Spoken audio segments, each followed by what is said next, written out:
Hello दोस्तों, स्वागत है आप सभी का आपके अपने YouTube चैनल मैथ्स की नई दुनिया में। आज के इस वीडियो में मैं बात करूंगा कि आप लोगों के लिए मैं क्लास 9th का मैथ बिल्कुल जीरो से स्टार्ट कर रहा हूं, जिसमें आज हमारा यह पहला वीडियो है। और पहले वीडियो में हम लोग जानेंगे चैप्टर फर्स्ट के बारे में। चैप्टर 1 जिसका नाम है नंबर सिस्टम यानी कि संख्या पद्धति। तो संख्या पद्धति मैं यहाँ पे लिख देता हूँ, संख्या पद्धति।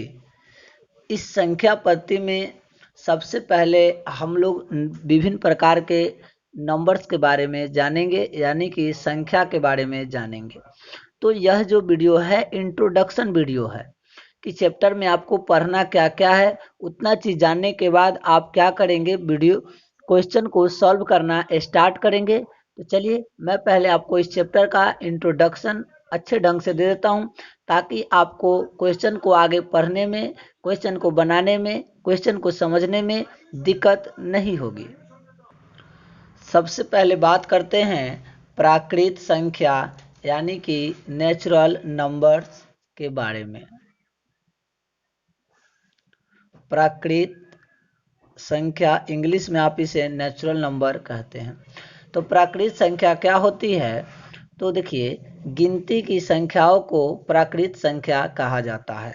मैं यहाँ पे लिख देता हूँ, गिनती की संख्या को प्राकृत संख्या कहा जाता है।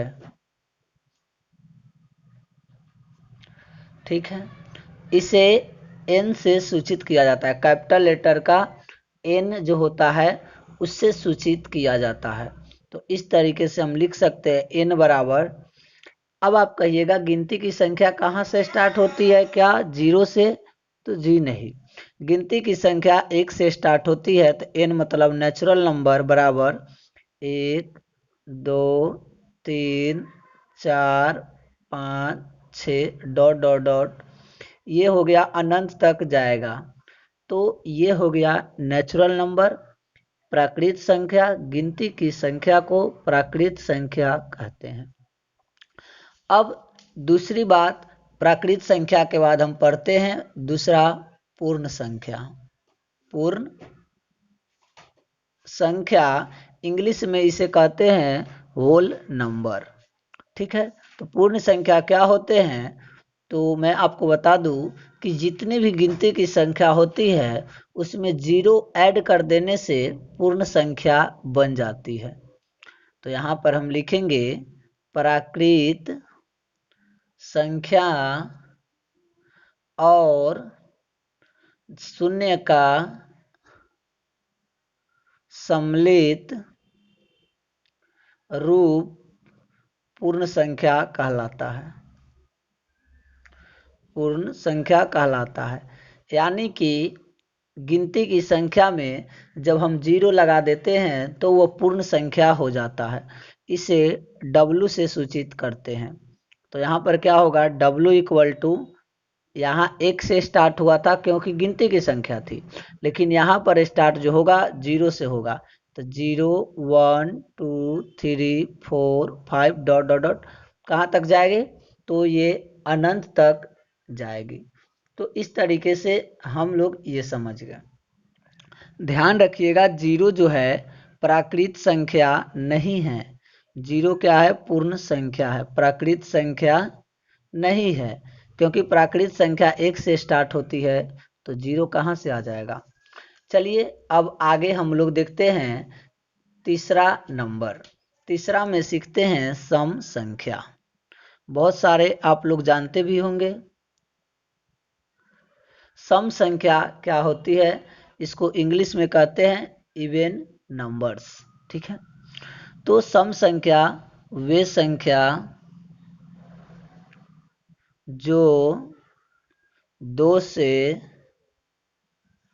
विभाज्य हो, सम संख्या कहलाती है। सम संख्या कहलाती है। जैसे एग्जाम्पल में 2 4 6 8 10 12 14 16 18 डॉट डॉट डॉट। बहुत सारी संख्या है, अनंत तक जाएगी। अब आपके दिमाग में आएगा कि अगर बहुत बड़ी संख्या होगी तो हम कैसे जानेंगे कि सम संख्या है कि विषम संख्या। तो देखिए, दूसरा तरीका है इसके पहचानने का कि संख्या का इकाई अंक, किसी भी संख्या का इकाई अंक 0, 2, 4, 6, 8 होना चाहिए। मतलब इसमें से कोई एक संख्या होगी तो वो क्या हो जाएगी, सम संख्या। जैसे देखिए, मैं आपको यहाँ पर बताता हूँ कि मैं एक यहाँ पे संख्या लिख दिया, एक संख्या यहाँ पर और लिख दिया, तो क्या आप बताइए ये सम संख्या है कि नहीं है। तो आप कहिएगा इसका इकाई अंक क्या है, 6 है, और इकाई अंक 6 0, 2, 4, 6 या 8 में से कोई एक होना चाहिए। तो इकाई अंक 6 है, इसका मतलब सम संख्या है। अगला है, ये संख्या हमको इकाई अंक देखना है, इकाई अंक 2 है, इसका मतलब सम संख्या है। 4 नंबर में अब हम लोग सीखेंगे विषम संख्या। विषम संख्या इंग्लिश में ऑड नंबर्स कहते हैं, ठीक है।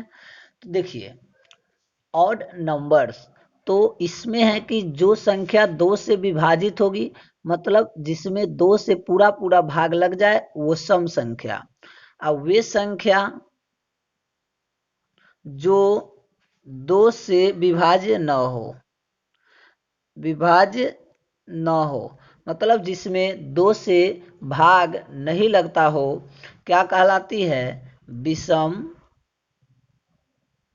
संख्या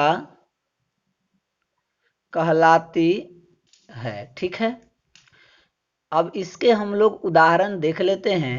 तो इसके एग्जाम्पल हो जाएगा 1, 3, 5, 7, 9, 11, 13, 15, 17, 19 डॉट डॉट, ठीक है।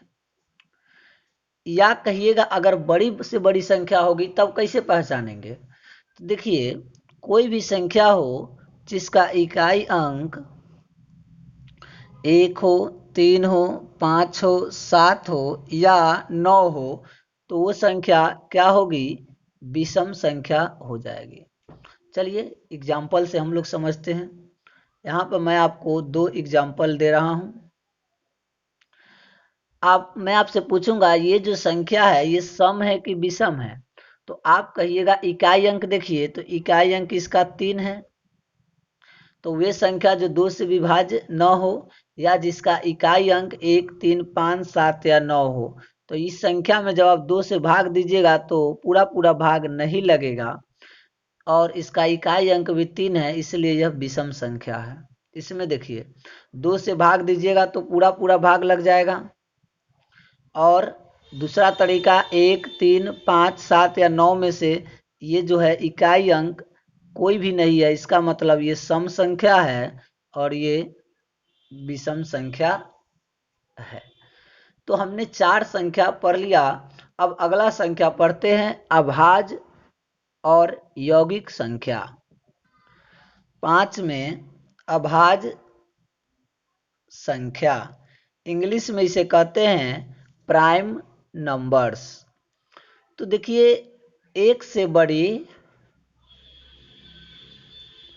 वे संख्याएं जिसके केवल 2 गुणनखंड हो, जिसके केवल 2 गुणनखंड हो, अभाज्य संख्या कहलाती है। इसका मतलब हुआ कि एक से बड़ी कोई भी संख्या जो सिर्फ अपने आप से और एक से कटता हो, अभाज्य संख्या कहलाता है। जैसा देखिए, मान लीजिए एक नंबर हम 2 लेते हैं, 3, 5, 7। 2 का गुणनखंड क्या है, एक से लगता है 2 में भाग और 2 से। कुल इसका 2 ही गुणनखंड है, इसलिए यह एक अभाज्य संख्या है। 7 का देखते हैं। 7 किस किस से भाग लगता है? 1 से, 7 से। इसके भी केवल 2 गुणनखंड है, इसलिए 7 भी एक अभाज्य संख्या है। आगे देखिए, सबसे छोटी अभाज्य संख्या क्या है? तो सबसे छोटी अभाज्य संख्या जो है 2 है। 2 से छोटी कोई भी अभाज्य संख्या नहीं है। सबसे छोटी जो सम अभाज्य संख्या है 2 है। पूरे ब्रह्मांड में केवल एक 2 ही ऐसा अंक है जो सम होने के बाद भी अभाज्य संख्या है। चलिए अब आते हैं यौगिक संख्या। अभाज्य संख्या के बारे में और भी आपको डीपली नॉलेज चाहिए तो डिस्क्रिप्शन में उसका लिंक आपको नीचे मिल जाएगा प्राइम नंबर के नाम से। अगला आता है कंपोजिट नंबर, यौगिक संख्या या कंपोजिट नंबर। तो देखिए, वे संख्या जिसके 2 से अधिक गुणनखंड हो, 2 से अधिक गुणनखंड हो, यौगिक संख्या कहलाती है। अब आप कहिएगा ये कौन बात हुआ? तो देखिए, 4 का गुणनखंड कौन कौन है? 1 भी है, 2 भी है और 4 भी है। तो 4 के गुणनखंड की संख्या कितनी है? 3 है। 1 2 3। तो 2 से ज़्यादा हुआ कि नहीं? इसलिए 4 एक यौगिक संख्या है, इंग्लिश में कंपोजिट नंबर है। और 4 जो है सबसे छोटी कंपोजिट नंबर्स भी 4 ही है। 4 के बाद 5 नहीं है, 6 है। 7 भी नहीं है, 8 है। 8 के बाद 9 है। 9 के बाद आपका आ जाएगा कितना? 10 है, 12 है, 14 है, 15 है। आप कहिएगा 9 कैसे है? तो आइए देखते हैं। 9 एक का जो गुणनखंड है 1 है, 3 है और 9 है। 1 से भी 9 में भाग लगता है, 3 से भी 9 में भाग लगता है और 9 से भी 9 में भाग लगता है। तो इस तरीके से इस 9 का 3 गुणनखंड है, तो 3 गुणनखंड जिस भी संख्या का आ जाता है वो यौगिक संख्या कहलाती है। तो इस तरीके से आप समझ गए, ठीक है। चलिए अब अगला संख्या देख लेते हैं, धनात्मक एवं ऋणात्मक पूर्णांक। तो देखिए, धनात्मक पूर्णांक और ऋणात्मक पूर्णांक, मैं यहाँ पर एक लाइन खींचता हूँ, ये संख्या रेखा पर लाइन है, बीच में 0 लेता हूँ। 0 के दाहिना साइड में +1 +2 +3 +4। 0 के दाहिना साइड में +1 +2 +3 +4, इधर प्लस प्लस बढ़ते हुए चला जाता है। 0 के बाएं में -1 -2 -3 -4, ऐसे करके संख्या रेखा पर किसी भी चीज को हम दिखाते हैं, ठीक है। तो देखिए, धनात्मक पूर्णांक का मतलब हुआ 0 के दाएं साइड में जितनी भी संख्याएं हैं सारे क्या हो गया? आपका धनात्मक पूर्णांक हो गया, धनात्मक पूर्णांक हो गया। तो जैसे +1 +2 +3 +4 +5 डॉट डॉट डॉट एंड तक जाएगा। आगे की तरफ कहीं भी इसको आप बढ़ा सकते हैं। ऋणात्मक पूर्णांक 0 के बाएं साइड में जैसे -1 -2 -3 -4 -5, ये सारे हो गया ऋणात्मक पूर्णांक और ये सारे धनात्मक पूर्णांक। ऋणात्मक पूर्णांक को इंग्लिश में कहते हैं निगेटिव इंटीजर और इसको कहते हैं धनात्मक पूर्णांक को पॉजिटिव इंटीजर। तो अब आप इंटीजर भी समझ गए, ठीक है। तो इसके बाद आपको अब देख लेना है कि परिमेय संख्या क्या होती है। इसी चैप्टर में आपको पढ़ना है परिमेय संख्या। तो आप लोग भिन्न बहुत छोटे क्लास से पढ़ते हुए आ रहे होंगे। तो देखिए ये क्या होता है। परिमेय संख्या ऐसी संख्या जिसे पी बाई क्यू के रूप में लिखा जाता हो जहां q does not equal to 0 हो, परिमेय संख्या कहलाता है। मतलब ऐसा संख्या जिसको p बटा q मतलब भिन्न के रूप में लिखा जाता है, परिमेय संख्या कहलाती है। और जहां पे नीचे वाला 0 नहीं हो, जैसे यहाँ पे हम उदाहरण देखते हैं 2/3, ये एक परिमेय संख्या है क्योंकि ये p बटा q के रूप में है। 5/7 ये भी एक परिमेय संख्या है। 8/4 ये भी एक परिमेय संख्या है। 5/1 भी परिमेय संख्या है। 4/0 परिमेय संख्या नहीं है, क्योंकि मैंने कहा है कि नीचे वाला 0 नहीं होना चाहिए। आपके दिमाग में अब आ रहा होगा, अगर हम 0 को ऊपर और 4 को नीचे कर देंगे तो परिमेय संख्या होगा कि नहीं होगा। तो अब ये परिमेय संख्या होगा, क्योंकि ऊपर वाला 0 हो सकता है लेकिन नीचे वाला 0 नहीं हो सकता है। ऊपर वाला कोई भी पूर्णांक हो सकता है। ठीक है, तो आई होप कि आप ये भी समझ गए होइएगा कि परिमेय संख्या क्या होती है। एक और बात आप यहाँ पे देख लीजिए जो आपको जरूरत पड़ेगा, समतुल्य परिमेय संख्या। समतुल्य परिमेय संख्या, इक्विवेलेंट रेशनल नंबर्स। जैसे एक संख्या 2/3 है, हमको इसी के समतुल्य मतलब इसी के बराबर में एक दूसरा संख्या लिखना है।